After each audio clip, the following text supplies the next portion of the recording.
अवधूत चिंतन श्री गुरुदेव दत्त श्री स्वामी समर्थ। नमस्कार, मी रोहिणी परत एकदा तुमच्यासाठी खूप महत्त्वाचा व्हिडिओ घेऊन आलेली आहे।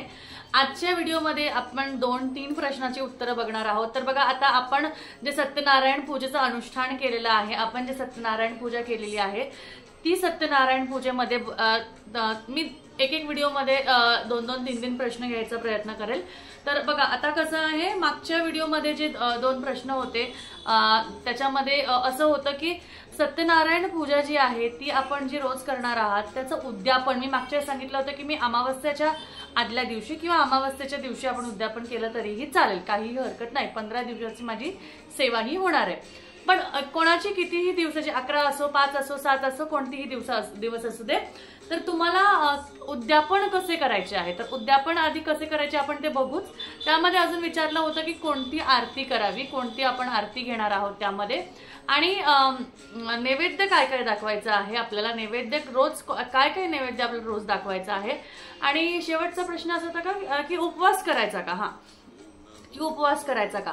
तर बघा कसं असतं, आपण हा जो अनुष्ठान करत आहोत त्यावेळेस आपल्याला सगळ्यात पहिले आपण उपवासाचं उत्तर बघूया की आपल्याला उपवास करायची गरज नाहीये। आपल्याला असं आपण आता किती दिवसाचे, तर 21 दिवस, काय कायचे 108 दिवस, असे भरपूर ज्याची जशी इच्छा असेल त्या हिशोबाने ते करणार आहात। त्यामुळे तुम्ही एवढे दिवस उपवास काही करू शकत नाही। तर तुम्ही जसं मी तुम्हाला मागच्या व्हिडिओमध्ये एका व्हिडिओमध्ये सांगितलं होतं की सत्यनारायणाची पूजा शक्यतो पौर्णिमा किंवा पौर्णिमेला जेव्हा तुम्ही करता तेव्हा प्रदोष काळी करा, किंवा तुम्ही सकाळी 12च्या आत, सकाळी शक्यतो 12च्या आत झाली पाहिजे असं म्हणतात। तर तेव्हा तुमची पूजा जर का झाली तर अति उत्तम।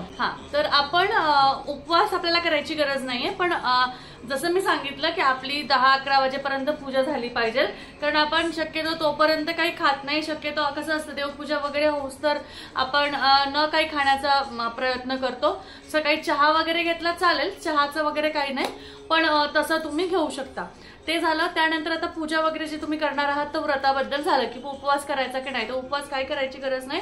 तुमची एकदा पूजा झाली की त्यामुळे प्रदोष काळातच करायची गरज नाही, सकाळी केली तरीही चालेल, कारण तुम्हाला रोज आता फक्त निर्माल्य काढायचंय, पोथी वाचायची, आरती करायची, एवढीच करायची। आता कोणती आरती करायची, आरती आपल्याला आपण इथे विष्णू भगवानांची आरती करत आहोत, तर त्यापैकी सर्वात पहिले आपल्याला गणपती बाप्पांची आरती करायची आहे।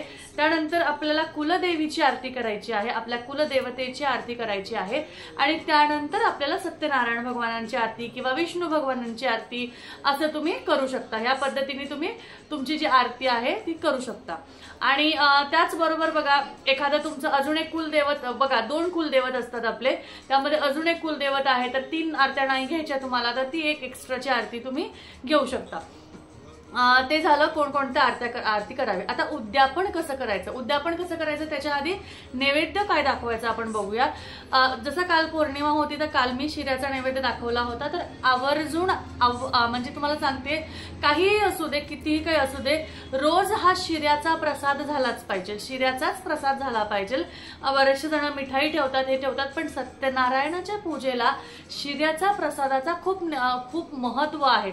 असं म्हटलं जातं की तुम्ही बाकीचं काही ठेवू नका, पण शिरा, जो आपले गुरुमाऊली सांगतात की जो व्यक्ती दर पौर्णिमेला सत्यनारायण भगवानांची पूजा करतात आणि शिऱ्याचा प्रसादाचा नैवेद्य दाखवतात, त्याच्या घरात कधीच आर्थिक तंगी किंवा कधीच लक्ष्मी माताचं आपण म्हणतो ना की असं कधी त्यांना कमतरता भासवत नाही, कधीच त्यांना कुठल्याच प्रकारचा त्रास भासवत नाही असं म्हटलं जातं। त्यामुळे शिऱ्याचाच प्रसाद करायचा आहे रोज, तुम्हाला शिऱ्याचाच, अगदी थोडासा वाटीभर शिऱ्याचा प्रसाद करा, आणि तो तुम्हाला तुमच्या घरच्यांमध्ये, घरात 4 मेंबर असतील, 2 मेंबर असतील, 6 मेंबर असतील, घरातल्यांनाच द्यायचं। म्हणजे अगदी कोणी बाहेरचं आलं तरी तुम्हाला त्यांना ते द्यायचं नाही, त्यावेळी तुम्ही खाऊ नका लागलंच तर, आणि पण ते घरातच तुम्हाला करायचं आहे। अशा पद्धतीने तुम्हाला शिऱ्याचाच नैवेद्य, तुम्हाला इच्छा असेल तर तुम्ही अजून त्यामध्ये ऍडिशनल ठेवू शकता, पण शिऱ्याचा प्रसाद हा असायलाच हवा, ठीक आहे। त्यावर तुळशीपत्र ठेवलेलं असावं। हे झालं की त्यानंतर तुम्हाला आता उद्यापन कसे करायचे। उद्यापन करताना ज्या दिवशी तुम्ही शेवटचं उद्यापन करणार आहात त्या दिवशी तुम्ही प्रॉपर वरण, भात, भाजी, पोळी आणि एखादा गोड पदार्थ, त्या दिवशी पण तुम्हाला थोडासा शिरा करावा लागेल, आणि त्यानंतर तुम्हाला थोडंसं काहीतरी गोड, आता गोड करण्यापेक्षा बरेचसे जण पुरणपोळी करू शकता। तुम्हाला वाटत असेल जमलं झालं तुमच्याकडनं पुरणपोळी करा, खीर करा, खीर पण खूप महत्त्वाची आहे। खिरीचा सुद्धा नैवेद्य दाखवला तर तो सुद्धा अतिउत्तम असं म्हटलं जातं, कारण ही सेवा विष्णू भगवान आणि माता लक्ष्मीचीच सेवा आहे।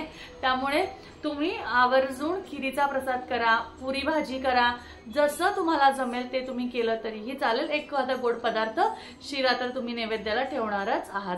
अशा पद्धतीने उद्यापन करायचे। उद्यापन करताना तुम्हाला सर्व आरती वगैरे करायची आहे, नैवेद्य दाखवायचा आहे, संकल्प पूर्ण झाला असा भगवानांसमोर आपल्याला म्हणायचं आहे आणि तुमची पूजा जी आहे तिथे ती समर्पित करायची आहे।